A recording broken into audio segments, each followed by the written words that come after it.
வணக்கம். இது பி தமிழின் செய்திகள். முதலில் தலைப்புச் செய்திகள். நாடாளுமன்றத்தில் ஏற்பட்ட சர்ச்சை நிலை அர்ச்சனாவின் செயலை சபையில் பகிரங்கப்படுத்திய அனுர தரப்பு. இலங்கை நாடாளுமன்றம் நகைச்சுவையாளர்களால் நிரம்பியுள்ளதா அரசியல்வாதியின் கேள்விகள்.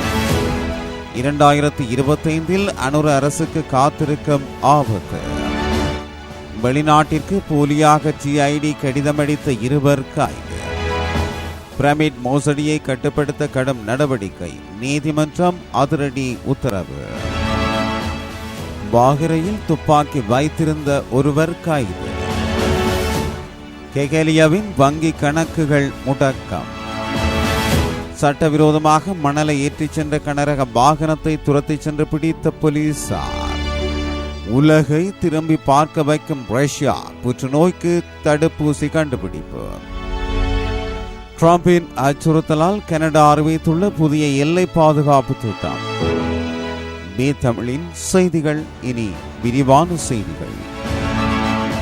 நாடாளுமன்ற உறுப்பினர் அர்ச்சுனா நேற்றைய அமர்வின் போது கூச்சலிட்டுக் கொண்டிருக்கையில் சபை முதல்வர் பிமல் ரத்நாயக்க இடையில் குறுக்கிட்டு கிண்ணியாவில் சஜித்தின் தேர்தல் பிரச்சார மேடையில் அர்ச்சுனா இருந்ததை சுட்டிக்காட்டினார். මේකින් ඇවිල්ලා මට කතා කරන්න බෑ. එහෙනම් ඔබතුමාලා කියන්න මට එන්න බෑ කියලා මං ගෙදර ඉන්නවා. එතකොට වෙඩක් නෑනේ. එතකොට අපේ මිනිස්සු ඡන්දෙ ඉල්ලලා බලන්නකෝ. දැන් මේ විපක්ෂයෙන් ගිහිල්ලා එනකොට ඕ ලෙවල් නැති මිනිහාගේ විපක්ෂයකට දාලා මන්ත්‍රීතුමාගේ ප්‍රකාශය අවසන් නම් ඉඳගන්න අසුන් ගන්න. நேற்றைய அமர்வின் போது எதிர்க்கட்சித் தலைவர் சஜித் பிரேமதாச உள்ளிட்ட பலரை நாடாளுமன்ற உறுப்பினர் அர்ச்சுனா தாக்கி பேசியிருந்தார். இந்த நிலையில் பிமல் ரத்நாயக்க கிண்ணியா தேர்தல் பிரச்சார மேடை குறித்து நகைச்சுவை தொனியில் பேசியதும் நாடாளுமன்ற உறுப்பினர் அர்ச்சுனா அதன் பின்னர் சபையில் அமைதியானார். யாழ் மாவட்ட நாடாளுமன்ற உறுப்பினர் இராமநாதன் அர்ச்சுனா நேற்றைய நாடாளுமன்ற அமர்வின் போது குழப்பம் விளைவிக்கும் வகையில் செயற்பட்டுள்ளார் என்று தெரியப்படுத்தப்படுகின்றது. நாடாளுமன்ற உறுப்பினர் இராமநாதன் அர்ச்சுனாவுக்கான நேரம் ஒதுக்கப்பட்ட போது யாழ் போதனா வைத்தியசாலை நிர்வாகத்தின் மீதும் வைத்தியசாலையின் பணிப்பாளர் சத்தியமூர்த்தி மீதும் கடுமையான குற்றச்சாட்டுக்களை முன்வைத்தார். அத்துடன் முன்னாள் அமைச்சர் டக்ளஸ் தேவானந்தா, எதிர்க்கட்சித் தலைவர் சஜித் பிரேமதாச மற்றும் யாழ் போதனா வைத்தியசாலையின் பணிப்பாளர் சத்தியமூர்த்தி ஆகியோரை கடுமையாக தாக்கி பேசியிருந்தார். மேலும் யாழ் போதனா வைத்தியசாலைக்கு வரும் நோயாளர்கள் பல இன்னல்களை சந்திப்பதாகவும் பல முறைப்பாடுகளை தன்னிடம் வழங்கி தீர்வு பெற்று தருமாறு கோரியதாகவும், எனவே இது தொடர்பில் கவனம் செலுத்த வேண்டும் என்றும் நாடாளுமன்ற உறுப்பினர் அர்ச்சுனா குறிப்பிட்டிருந்தார். அத்துடன் யாழ் போதனா வைத்தியசாலையின் பணிப்பாளர் சத்தியமூர்த்தியை அந்த பதவியிலிருந்து அகற்றுமாறும் அவர் கடந்த அரசாங்க காலத்தின் போது ஒரு அமைச்சருடைய வலது கையாக செயற்பட்டதாகவும் அர்ச்சுனா இதன்போது சபையில் கருத்துக்களை முன்வைத்தார். இடையில் குறுக்கிட்ட சபாநாயகர் அர்ச்சுனாவை பார்த்து சபையில் உரையாற்றுவதாக சமர்ப்பித்த யோசனைகள் குறித்து மாத்திரம் உரையாற்றுமாறும் பலமுறை எச்சரிக்கை விடுத்தார். எனினும் இதனை கருத்தில் கொள்ளாத நாடாளுமன்ற உறுப்பினர் அர்ச்சுனா தனக்கு பாதுகாப்பு இல்லை எனவும் தன் மீது 19 வழக்குகள் உள்ளதாகவும் எதிர்க்கட்சித் தலைவர் அலுவலகத்தில் தான் அச்சுறுத்தப்பட்டதாகவும் தன்னுடைய பாதுகாப்பு தொடர்பில் ஜனாதிபதி உள்ளிட்டோர் நடவடிக்கை எடுக்கவில்லை என்றும் அடுக்கடுக்காக குற்றச்சாட்டுக்களை முன்வைத்தார். இதன்போது சபாநாயகரால் நாடாளுமன்ற உறுப்பினர் அர்ச்சுனாவுக்கு மீண்டும் எச்சரிக்கை வழங்கப்பட்டது. எனினும் என்னால் சபையில் கருத்துக்களை முன்வைக்க முடியவில்லை என்றும் அதற்கான வாய்ப்புகள் வழங்கப்படாது என்றால் எம்மிடம் கூறுங்கள், நான் சபைக்கு வரவில்லை, வீட்டில் இருக்கிறேன் எனவும் நாடாளுமன்ற உறுப்பினர் அர்ச்சுனா சபைக்கு அறிவித்தார். அத்துடன் சபைக்கு பொருத்தமற்ற விடயங்களையும் அங்கு முன்வைத்ததால் சபையில் சர்ச்சை நிலை ஏற்பட்டது.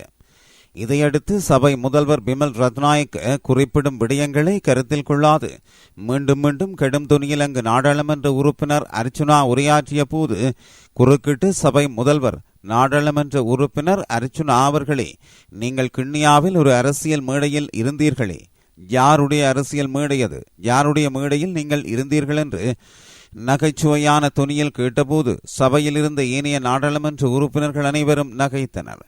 இதனையடுத்து தனது வாக்குவாதத்தை தவிர்த்து நாடாளுமன்ற உறுப்பினர் அர்ச்சுனா அமைதியானார். இலங்கை நாடாளுமன்றம் நகைச்சுவையாளர்களால் நிரம்பியுள்ளதாக மேல்மாகாண முன்னாள் ஆளுநர் அசாத் சாலி தெரிவித்துள்ளார். நேற்றைய தினம் நடைபெற்ற ஊடகவியலாளர் சந்திப்பில் கலந்து கொண்டு கருத்து தெரிவிக்கும் போது அசாத் சாலி இவ்வாறு தெரிவித்துள்ளார். இதன்போது அவர் மேலும் தெரிவிக்கையில், அதிக பெரும்பான்மையுடன் வெற்றி பெற்ற கட்சியால் நியமிக்கப்பட்ட நாடாளுமன்ற சபாநாயகரின் கல்வித்தகமை தற்பொழுது கேள்விக்குறியாகியுள்ளது. அவர் பதவி விலகியதைத் தொடர்ந்து புதிய சபாநாயகர் தேர்ந்தெடுக்கப்பட்டுள்ளார். அவரின் பெயரின் முன்னாலும் கலாநிதி என்ற பட்டம் உள்ளது. மேலும் 20 முதல் 30 பேரின் கல்வித்தகமை பரிசோதிக்கப்பட்டு வருகின்றமையானது இலங்கை வரலாற்றிலே முதல் முறையாக நடைபெறுகிறது என்றார். அடுத்த ஆண்டு ஜூலை வரை மட்டுமே கடவுச்சீட்டுகள் வழங்குவதற்கான நகல்கள் இருப்பதால் மீண்டும் நெருக்கடி நிலை உருவாகும் அபாயம் ஏற்பட்டுள்ளதாக தெரிவிக்கப்படுகிறது. இந்த பிரச்சினை ஒரு சமூக பிரச்சினையாக உருவெடுக்கும் முன் அதனை தீர்ப்பதற்கான பரிந்துரைகளை வழங்குவதற்காக ஒரு சிறப்பு குழுவை நியமிப்பதற்கு அரசாங்கம் நடவடிக்கை எடுத்துள்ளதாகவும் கூறப்படுகிறது. நிலைமையை ஆராய்வதற்காக ஒரு குழுவை நியமிப்பதற்கும் அதை தீர்ப்பதற்கான பரிந்துரைகளை உருவாக்குவதற்கும் அமைச்சரவை தீர்மானித்துள்ளதாக தகவல் அறிந்த வட்டாரங்கள் தெரிவிக்கின்றன. இதன்படி குறித்த விடயம் தொடர்பில் இந்த குழு 2 வாரங்களுக்குள் அரசாங்கத்திற்கு பரிந்துரைகளை சமர்ப்பிக்க வேண்டுமென குறிப்பிடப்படுகிறது. இந்த நிலையில் தற்போது 6 லட்சம் பிரதிகள் மட்டுமே கிடைத்துள்ளதாகவும் தேவையின் அளவை பார்க்கும்போது அடுத்த ஆண்டு ஜூலை மாதம் வரை இருப்பு போதுமானதாக இருப்பதாகவும் கூறப்படுகின்றது. முல்லைத்தீவில் இருந்து கொண்டு வெளிநாட்டில் அகதிகள் தஞ்சம் கோரிய 3 போலியான பயங்கரவாத குற்றத்தடுப்பு விசாரணை பிரிவு விசாரணைக்கு அழைத்தது போல் கடிதம் அச்சிட்டு அனுப்பி வைத்த நபர்கள் 2 கைது செய்யப்பட்டுள்ளனர். முல்லைத்தீவு போலீசார் நேற்றைய தினம் குறித்த 2 கைது செய்துள்ளனர். லண்டனில் இருக்கும் நபர்கள் அகதிகள் உரிமை கோரி அதற்கு இலங்கையில் வாழ முடியாததற்கான காரணம் என்ன என்பதை இங்கிருந்து போலியான முறையில் பயங்கரவாத குற்றத்தடுப்பு விசாரணை பிரிவு விசாரணைக்கு அழைத்துள்ளதான கடிதத்தினை வடிவமைத்து அதற்கு அச்சு அசலாக ரப்பர் முத்திரையும் குத்தி ஒரு கடிதத்திற்கு 2.5 லட்சம் ரூபாய் பணம் பெற்று குறித்த கடிதம் அனுப்பி வைக்கப்பட்டுள்ளது. இது தொடர்பில் லண்டனில் உள்ள அகதிகள் தஞ்ச கோரிக்கையாளர்களிடம் விசாரணையினை மேற்கொண்ட அந்த நாட்டு அதிகாரிகளின் ஊடாக முல்லைத்தீவு போலீசாருக்கு தகவல் வழங்கப்பட்டுள்ளது. இது தொடர்பில் விசாரணைகளை மேற்கொண்ட முல்லைத்தீவு போலீஸ் நிலைய பொறுப்பதிகாரி தலைமையிலான குழுவினர்கள் செல்வபுரம் முல்லைத்தீவு என்ற முகவரியினை சேர்ந்த 28 மற்றும் 33 அகவையுடைய 2 கைது செய்துள்ளனர். அவர்களிடம் மேற்கொள்ளப்பட்ட விசாரணைகளின் போது அவர்கள் அவ்வாறான போலியான கடிதம் தயாரித்து விற்றுள்ளமை தெரிய வந்துள்ளது. இந்த நிலையில் கைது செய்யப்பட்ட சந்தேக நபர்களை முல்லைத்தீவு மாவட்ட நீதவான் நீதிமன்றில் முன்னிலைப்படுத்திய போது அவர்களை எதிர்வரும் 24ஆம் தேதி வரை விளக்கமறியலில் வைக்க மன்று உத்தரவிட்டுள்ளது. பிரமிட் மோசடியை கட்டுப்படுத்த கடும் நடவடிக்கை மேற்கொள்ளுமாறு கொழும்பு பிரதான மஜிஸ்திரேட் நீதவான் திலினி கமகே போலீசாருக்கு உத்தரவு பிறப்பித்துள்ளார். பிரமிட் நிதி மோசடி தொடர்பில் தற்போதைக்கு ஏராளமான வழக்குகள் நீதிமன்றங்களில் நிலுவையில் உள்ளன. இந்த நிலையில் குறித்த மோசடியை கட்டுப்படுத்துவதற்கான புதிய நடவடிக்கைகளை மேற்கொள்ளுமாறும் அது தொடர்பில் எதிர்வரும் 3 மாதத்திற்குள்ளாக அதனை நீதிமன்றத்திற்கு அறிவிக்குமாறும் அவர் நேற்று போலீசாருக்கு உத்தரவு பிறப்பித்துள்ளார். அத்துடன் இவ்வாறான நிதி மோசடி சம்பவங்களை கட்டுப்படுத்துவது மத்திய வங்கியின் முக்கிய பொறுப்பாகும் என்று சுட்டிக்காட்டிய நீதவான் திலினி கமகே மத்திய வங்கியின் அதிகாரிகளுக்கும் இது தொடர்பில் அறிவித்து உரிய நடவடிக்கைகளை மேற்கொள்ளுமாறும் உத்தரவிட்டுள்ளார். மட்டக்களப்பு மாவட்டத்தின் பாகரை போலீஸ் பிரிவுக்கு உட்பட்ட பகுதியில் விசேட அதிரடிப்படையினரால் துப்பாக்கியொன்று மீட்கப்பட்டுள்ளதோடு அதனை வைத்திருந்த நபர் கைது செய்யப்பட்டுள்ளார். விசேட அதிரடிப்படையினருக்கு கிடைக்கப்பெற்ற இரகசிய தகவலின் அடிப்படையில் பாகரை அம்மந்தன்வெளி பகுதியிலிருந்து இந்த துப்பாக்கி மீட்கப்பட்டுள்ளது. உள்நாட்டு தயாரிப்பான இந்த துப்பாக்கியை வைத்திருந்த 26 வயதுடைய இளைஞன் ஒருவரையும் கைது செய்துள்ள விசேட அதிரடிப்படையினர் அவரை பாகரை போலீசாரிடம் ஒப்படைத்துள்ளனர். இது தொடர்பான மேலதிக விசாரணைகளை பாகரை போலீசார் முன்னெடுத்து வருகின்றனர். முன்னாள் சுகாதார அமைச்சர் கெகலிய ரம்பக்பெலவின் நடைமுறை மற்றும் நிலையான வைப்பு கணக்குகள் 2 1 வார காலத்திற்குள் இடைநிறுத்துமாறு உத்தரவிடப்பட்டுள்ளது. குறித்த உத்தரவானது இளஞ்ச ஊழல் விசாரணை ஆணைக்குழுவால் வழங்கப்பட்டுள்ளது. 2 கணக்குகளின் இருப்பு தொகை சுமார் 200 லட்சம் ரூபாய் என தெரிவிக்கப்பட்டுள்ளது. 2023ஆம் ஆண்டு 9ஆம் இலக்க ஊழல் தடுப்பு சட்டத்தின் 53 பிரிவின்படி நேற்று முன்தினம் 17 முதல் இடைநிறுத்தம் செய்ய உத்தரவிடப்பட்டுள்ளது. மேலும் இந்த இடைக்கால தடை உத்தரவை நீதிமன்றில் ஆஜர்படுத்திய பின்னர் மேலும் நீடிக்க ஆணைக்குழு எதிர்பார்க்கிறது. கடந்த காலங்களில் இந்த விசாரணைகள் தொடர்பில் முன்னாள் சுகாதார அமைச்சர், அவரது மனைவி மற்றும் உறவினர்கள் பலரின் சொத்துக்கள் பலவற்றை இலஞ்ச ஊழல் விசாரணை ஆணைக்குழு முடக்குவதற்கு நடவடிக்கைகள் மேற்கொண்டிருந்தது. இதேவேளை 2005 தொடக்கம் 2024 ஆண்டு வரையான காலப்பகுதியில் ஜனாதிபதி நிதியத்திலிருந்து பணம் பெற்றுக்கொண்ட அமைச்சர்கள், நாடாளுமன்ற உறுப்பினர்களின் பெயர் பட்டியலை நலிந்த ஏதிச வெளியிட்டிருந்தார். முன்னாள் சுகாதார அமைச்சர் கெகலியர் ரம்புக்வெல 11 மில்லியன் ரூபாய் பெற்றுள்ளதுடன் ராஜித சேனரத்னவுக்கு 10 மில்லியன் ரூபாய் வழங்கப்பட்டிருந்தமை குறிப்பிடத்தக்கது. அனுமதி பத்திரமின்றி சட்டவிரோதமாக மணலை ஏற்றிச் சென்ற கனரக வாகனத்தை துரத்திச் சென்று பருத்தித்துறை போலீசார் நேற்றைய தினம் கைப்பற்றியுள்ளனர். சம்பவம் தொடர்பில் மேலும் தெரிய வருகையில், பருத்தித்துறை வல்லிபுரம் பகுதியில் அனுமதி பத்திரமின்றி சட்டவிரோதமாக மண்ணை ஏற்றிச் சென்ற கனரக வாகனத்தை போலீசார் நிறுத்துமாறு சைகை காட்டியுள்ளனர்.